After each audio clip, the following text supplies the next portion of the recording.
big day today. Can everyone hear me now? I'm trying to Yes. check the distance here on this. Thank you.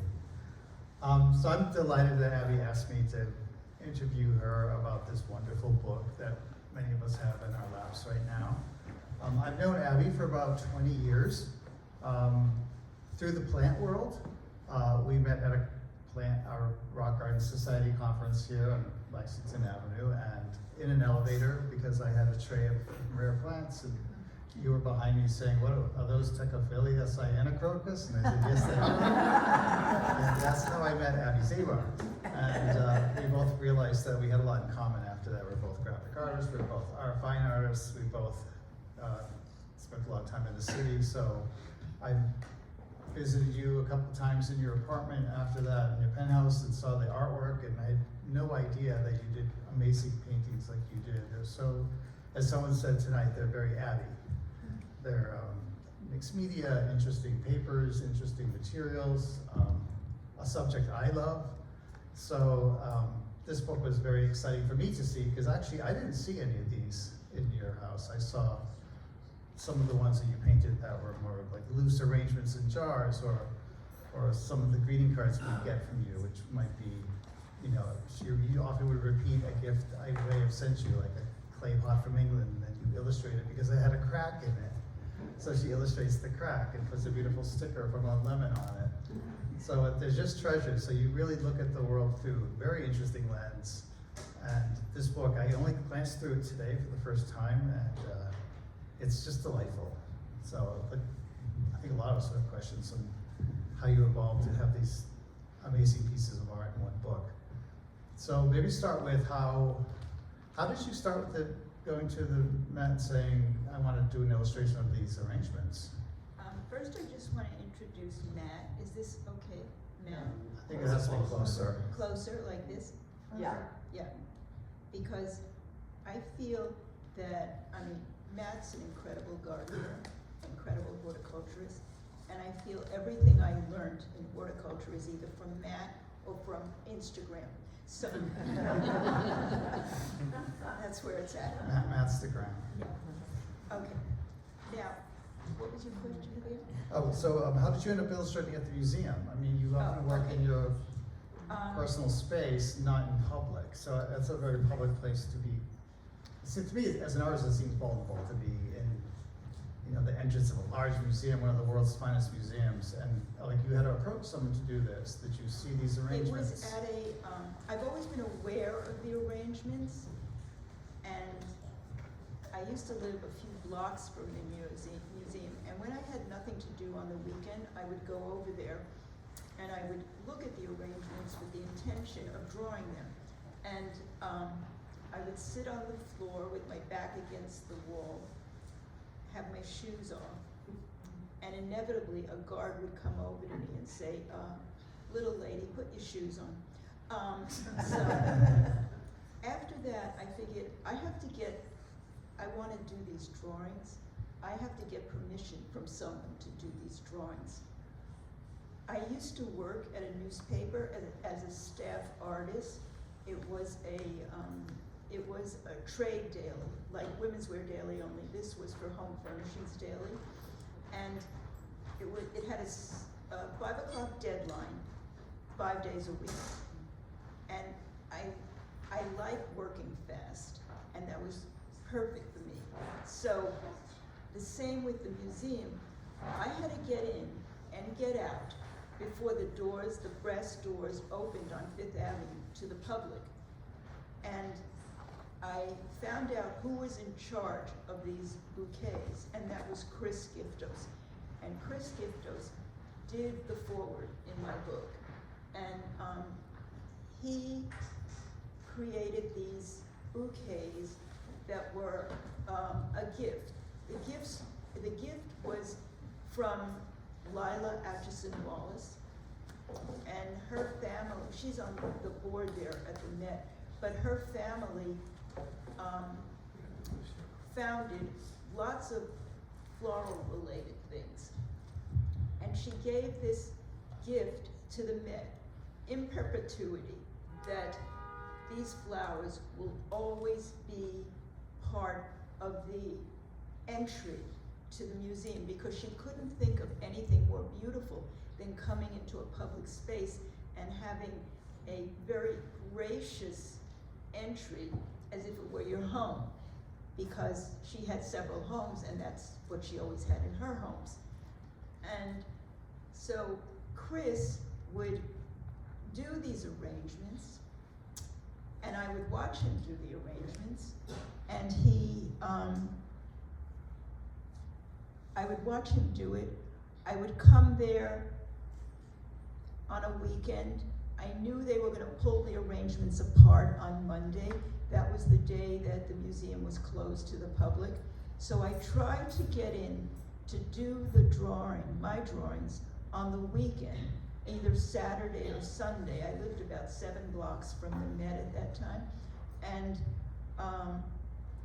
I would get in there early on Saturday, Sunday, and I only had a very short window in which to do the drawing, but I was used to drawing quickly. I do everything quickly. And I got to know the guards, who were very gracious to me. And when they would see me coming, because when I would come into the museum, it would be dark and empty. And when they would see which bouquet, because there are 4 bouquets in the 4 niches and 1 center one in the center. And when they saw which one I was interested in, they would go and turn on the overhead spotlights on that bouquet. Because it was dark out still, or It was dark out. morning? Yes, it was. Did you ever do them in the evening, or? No, I never. I couldn't. morning. I couldn't do them. I couldn't spread out my pencils. Also, okay, so we want to talk about medium too for a second too. Yeah. That's fascinating to me. So you mentioned Instagram earlier. When I think about these, in a way, it's very much like Instagram. These were seasonal, and you did one every week or every other week, so it's like posting every week. Yeah. So it is sort of a linear story visually that you're capturing way before. You could have bought Instagram. I could have won. You could have invented Instagram, because it looks like someone's page on Instagram. You can see the seasons in the book, that this was a winter arrangement with magnolia foliage, or this is a summer one, or this one's tropical, because it's probably the middle of winter. So you were able to capture, because I think the silhouette on most of these arrangements is the same at first glance, but when you start to look at the plant material, and even though they're sort of impressionistic or pointillistic, I can tell what the plant material is in so many of these, whether the cherry But blossoms. truthfully, I mean, the silhouette might be similar, but in fact, I like the center bouquet because that one was the one that had the chiaroscuro, the dark and light sides of a single bouquet. And it was, if you chose to do the center bouquet, it was so dramatic of that chiaroscuro, of what was going on. And that's why I usually try to do the center bouquet. Was that the lighting that caused that effect? Yes, because the light was coming in from the clear story windows. Oh, like a film noir arrangement. So let's see, you answered a lot of questions that I had. So you did, how many of these did you do? Do you ever count them? Did you number them? I know you dated them. I did them for 10 years. So, Wow. yeah. Yeah, it's another book coming. So when did you think these could become a book? No, I never thought it would be a book. I just did these. I don't tend to think of the future in that kind of way. And that's when I met my agents. And a wonderful thing happened with them because they fell in love with this whole idea. And God bless them, they stayed with this for 7 years. I mean, they handled this for 7 years, this book, schlepping it around and trying to sell it to publishers. And finally, one day I get a phone call, and on my phone it says Jane Lahr, that's my agent. And I figured, she's calling in now her due bills. And so I didn't pick up the phone when I saw her name there. And it went to voicemail. And she said, Abbie, have a publisher. That was what she said. And I mean, it's for her, you know, because of she and Lynn, that I have a book. Those stories, though, I think any of us who write books, that's what they make movies about, right? You work, you toil on this. I don't know if other people here realize, but you really function like an artist. Like, you have different series of works that you've done, and they're all very different, but you can definitely see your hand in each of them. I just recall, and I know I saw a couple of pictures in here of some you've done flowers that are in jars or vases or even ball like jars. paper wrapped around that you bought them in, Yeah. and then you illustrate them that way, and those are stunning.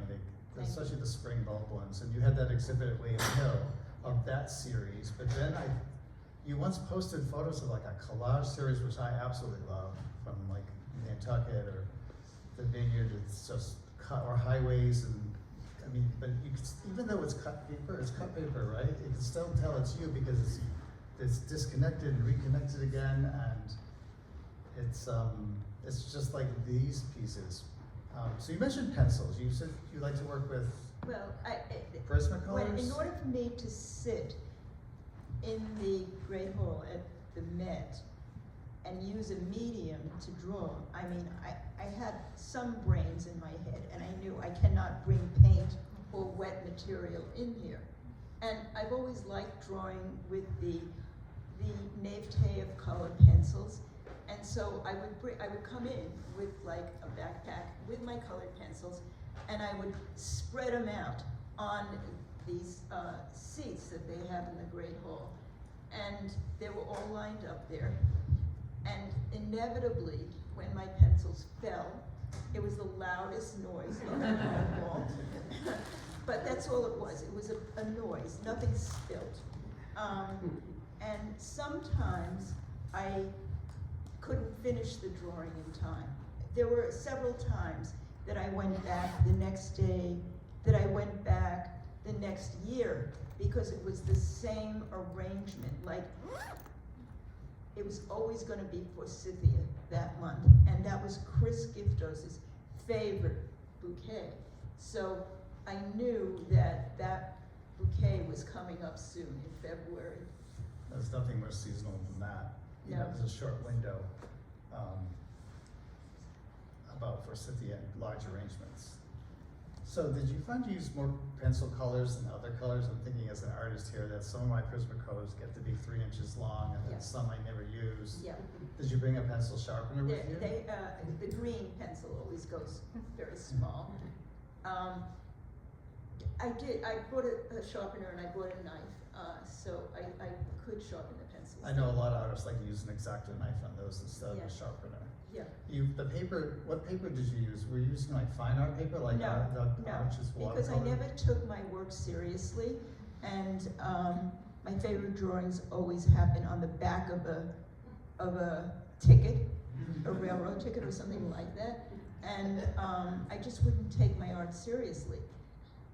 And one time, when I was at my framer, Jed Bark, he said to me, you know, Abbie, I go through a big deal to frame your drawings archivally. The mat is archival, the backing is archival, you know, the interior of the mat is archival. I think you have to up your game here and like do this on more than just, like when I was doing it on cardboard, it really was only on like laundry cardboard. I believe it. I think I have a menu from one of your parties of beautiful sushi in rows, and it's illustrated like on a piece of white cardboard and No, a I'm paper talking about bag. this was cardboard, gray cardboard. Well, you did paper bags too, I think. Yes, some framed but at your then I place. met Gray Archival, you know, Gray Archival Museum Board, Like- which changed my whole drawings. So some of these are on grayish backgrounds, right? Yes, Yeah, those yes. are beautiful. Is it like Hanson paper, or is it like a heather gray? Yeah. Hmm. Do you have to put white down behind that? Do I have to? Yeah. I know some artists put white paint first and then you color No. over it. No, I don't. But you still use a mixed media of art. You say don't take it seriously, but you take your process seriously. I wonder if you enjoy the process more than the finished pieces. Yes, definitely. And this such you artists speaking. As a horticulturist, I know you're a very serious horticulturist. I don't know if people realize here that the North American Rock Garden Society is a very prestigious group. And you have a rock garden at, what, 1,000 feet up in the air at your penthouse. I first saw a photo of your Auricula primulas from England on the shelf of your other penthouse, but long before I knew you, and I had that like very favorite photo of mine. But these are very challenging plants to grow. But yet you don't illustrate those plants. You illustrate floral. I have illustrated them like I remember the stories I've written for gardening magazines. Well, for publishing. Yeah, for publishing. Yeah. I'd love to see that as your next book. But did you ever want to be a floral designer, or do you arrange? Because you're also the ones you buy that you illustrate. You often just keep them wrapped in twine in a jar, and then you illustrate that. Like you're respecting the way it was packaged. Yeah. And suddenly it becomes a different type of art. And yet these are formally designed, so it's sort of the other end of the spectrum. They have this very symmetrical, massive arrangement. And that appeals to you too. You like classic design. I do like classic design, yes. Well, you said twice you might go back a year later for the illustration. Do you ever do any in your studio or at home to retouch Yes, it? I do it. I go back because at that point sometimes I could stipple in with a glossy enamel, like with the wisteria. I wanted to highlight those yellow buds even more. So when I took that home, I stippled in with like a little yellow, like they're kind of for kits for that kids do their little trains with. Do you know what I mean? Testers, those. Oh paints. yeah. And I just stipple in the yellow, and those are brighter. So the highlights. Yeah, brighter than the yellow of the pencil. Do you sketch out in pencil first when you get to the museum, or you just start raw on I paper? just start raw. Do you wish you had an iPhone back then? Take a photo, or is that like a sin? I know, like it's sort of like plein air painting, right? Like plein air, but even though you're in a building, you're painting live. Yeah. No, I wouldn't. I never thought of this as a preliminary sketch. It was the finish.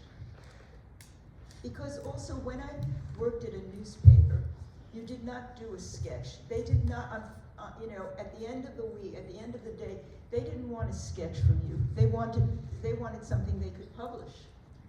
That's true, yeah, and you had a deadline. Yeah. With the Prismacolors, do you wish they had more colors?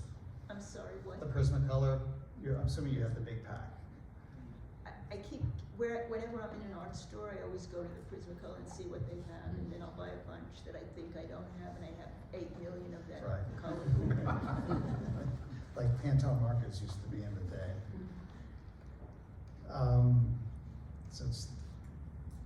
So you do these very quickly. I always ask about the phone because I know a lot of people that paint need to capture the light for that moment, like 2 minutes before the sun sets. I need to capture that sunset, and then some artists look at that as cheating. But you have fixed light in here, and you're not really dealing with rain or the environment, but you are dealing with a living arrangement. Yeah. So with your book, what was the most challenging part about doing this book? Is this the full collection, like the full series? So you had to edit through. Yes, my editor edited through it. Did you own all of these, or are some in private collections? Some are in private collections, yeah. Mm-hmm.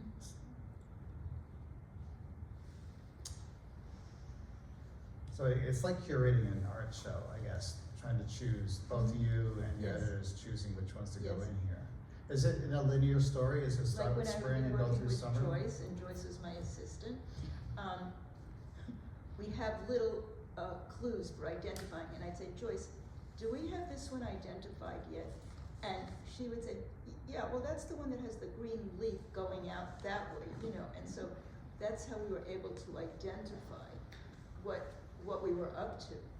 Because the title of the work is the date, and then when I became I had to be more responsible, I would kind of put in magnolia flowers or forsythia.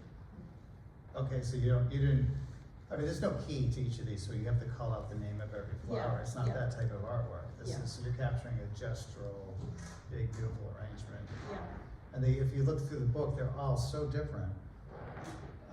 That really surprises me. I can tell, you know, this large foliage in there or not, what's in there. So you worked in a museum. I have to ask this question because I used to work in the toy industry. Are there like secrets in the museum? Like there's a movie like A Night at the Museum. yeah. But there There are must have lots of been, you must have secrets. seen some And what naughty I things loved going was on. because when it was quiet, and I love the quietness of the morning, and I would hear the guards gossip, and I would hear who was fired the night before, and why she was fired, or I would hear other kinds of stuff like that. I remember when the head of the guards, and he had a title, when they were gonna have a gala, and he would say, who wants to work the gala? And they would, meaning who wants to be on the guards that night? And the guards would say, who's coming? And I thought that was so cool. Were the gala arrangements, there were special arrangements for the gala, I presume? right? No, they left those. Did you illustrate those? The galas were on Monday, so the arrangement was done that day. It was very fresh. So you must have like favorite illustrations that you did and some that you're not favorite with. There are some of Yeah. them like surprising, like, oh, I like one that's all foliage and branches more than Yeah. what one might think is pretty. Yeah. Did you ever try to recreate one of these at home? No, not with, I only draw from life, and I adore drawing from life. If I had to draw from my imagination, it would be cartoony. I mean, it is something when you draw from life. The nuances of a drawing from life are just so much richer than just improvising what you think it should be. Have you thought about a next book and what you would No. like in it? No, that's a quick no. But you have other work. Other work. Your other works, the series like I saw at Wave Hill. Yeah, but I'm not concentrating. I had a friend sort of, and when I did my second book, which was Alphabet Soup, I think, and then I thought of a third book.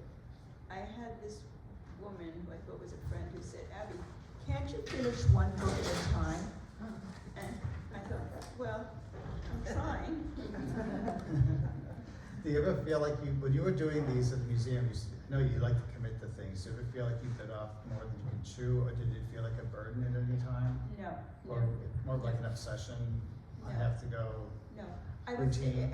it would be, if I came there and if I walked up the stairs, of the outside stairs to the museum, and I wouldn't go before that Saturday or Sunday, and I would look at the arrangements, and if I didn't like the arrangements I saw that weekend, I was very disappointed, because I waited all week to do that, and that was too bad, yeah.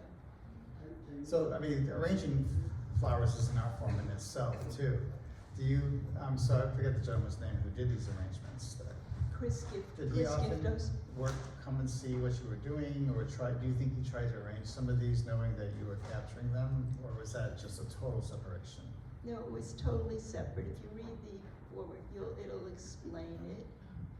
And also, in the end, when he was retiring, the head of the Met at that point wanted to give one of my drawings to Chris as a gift, as a thank you gift to Chris. They didn't offer me any money, they just wanted to give it to me. It's the Met, you know. So there you go. Sorry. It's still a very generous gift. Sorry. I just have a question, Abbie. Sure, this is Jane, my Yes, agent. yes, Jane. How did this passion for flowers and plants begin? Where did that happen? I don't know, Jane. When I did you used to- start garden? When did you start? When did it begin? I just thought there was something so dramatic of going into a building, you know, of stone and seeing these ephemeral bouquets. That to me was like, I love contrasts of things, and that they were live bouquets that were changed once a week. It was an amazing gift from Lila Atchison Wallace. Mm-hmm. And when after 9/11, because this was a gift in perpetuity, so the money was there and it was in the bank and it was getting interest and stuff. But after 9/11, the bouquets became much more foliar. There's more foliage in them, less flowers. And I thought, what are they doing with all that money? You know, it's the same amount of money that's coming in there. And they're not buying your artwork. Yeah, right, exactly. Well, speaking of that, I mean, as someone who lived in the world of licensing and commercial art, have you ever thought of, you must have thought of, like, these could be greeting cards, these could be wrapping paper, Yes. wallpaper, And beautiful. at first I thought that was very insulting. You need to go to a licensing show. Until I realized that Picasso's Guernica was on on an eraser. I thought, I think I could handle this. Well, they're beautiful pieces of art. We're just about close to the 45 minutes mark, so we can take questions. Okay. Questions? Yes, Valerie. Molly, I haven't looked at the book yet, but are there prices in the book if we want to buy one of your artwork? Like, No. can we see one and say, Abbie, I must have this, how much is it? Well, if I contribute one of my drawings to an event, that event will have the price. Okay, And right. actually, I show that on Instagram, okay? Okay. Yeah, I was gonna say, if you do have one somewhere for sale on Instagram, you Yeah. would probably show that, right? Yes, yes.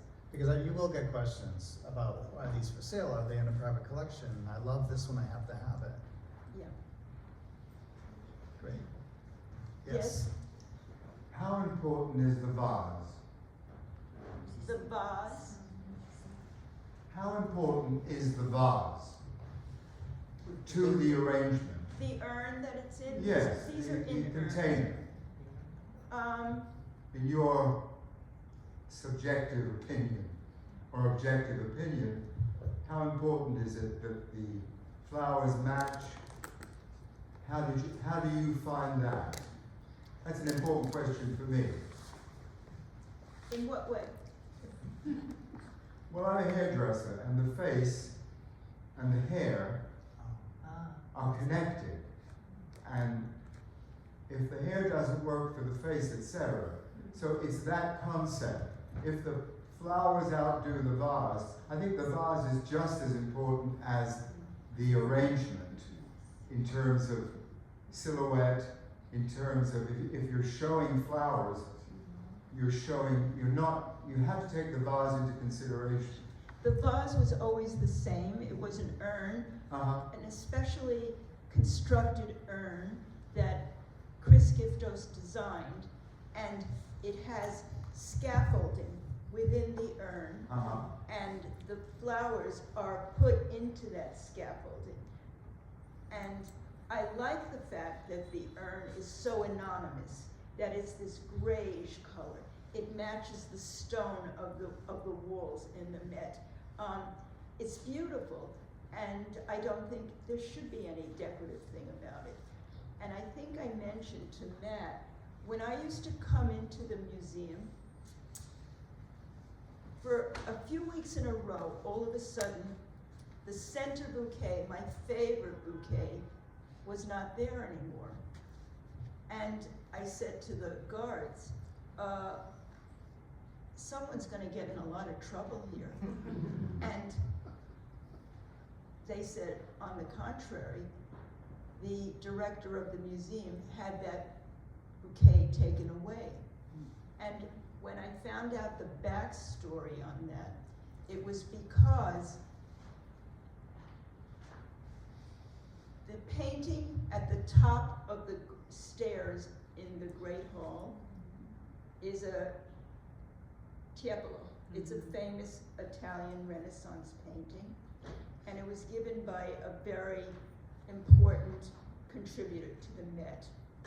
And he resented having these flowers in front of his paintings, his painting. But I only found that out after the fact, and I thought, that is unbelievable, because what is so exquisite about the Great Hall is that there are 4 urns in 4 niches, and then there's one in the center. And that is a very typical quincunx arrangement. And what they did was they destroyed that quincunx arrangement, and they made it worse. Ultimately, they put a little pot like that with some flowers in the center. So that was something I learned on the slide, so. That comment though, the face of the arrangement, I mean, I've never heard that before, but as I've worked in floral design for so long, I mean, these are formal urns, so it would, in the world of floral design, it would be a classical mass arrangement, which is triangular because it matches the geometry of the urn. But I never thought it was the hair relationship. That's really interesting. It does take, you're absolutely right. I mean, it relates and it should relate. But I think it was probably limited that he had to have a mass arrangement in these because it's like a hotel lobby here. You need it. How tall were these arrangements? Like 8 feet? Big, yeah. Mm-hmm. Like you would see at a grand hotel too. I've seen some hair like that. Not yours, I'm sure. Anyone else? Questions for Abbie? Yes, so What was the most challenging part of putting the book together? Given that you were at it for 7 years. yes. Well, most recently that I got sick in the middle, because no one in England knew that I was, that I had this accident. And I was, putting this together here and they were there. That I found very challenging. I don't know specifically what else was challenging. I mean, everything is a challenge to me. And, yeah, sorry.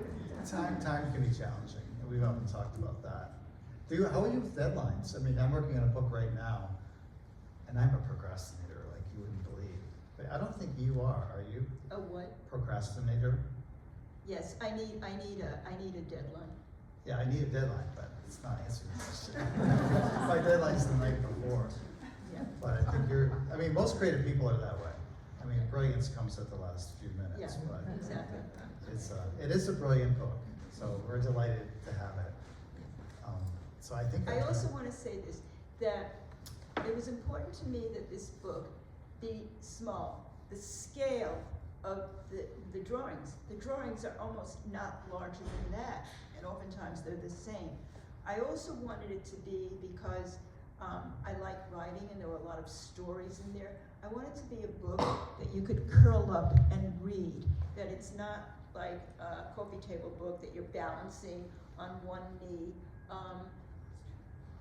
I think that was important to me. I really appreciate it. Any art book that's showing illustration or paintings even, you kind of want to see the actual size. Yeah, and this Blown is up very big. close to that. So that is interesting too, that Yeah. you have that. And Yes. I was thrilled to see that you have a lot of writing in there, because Yeah.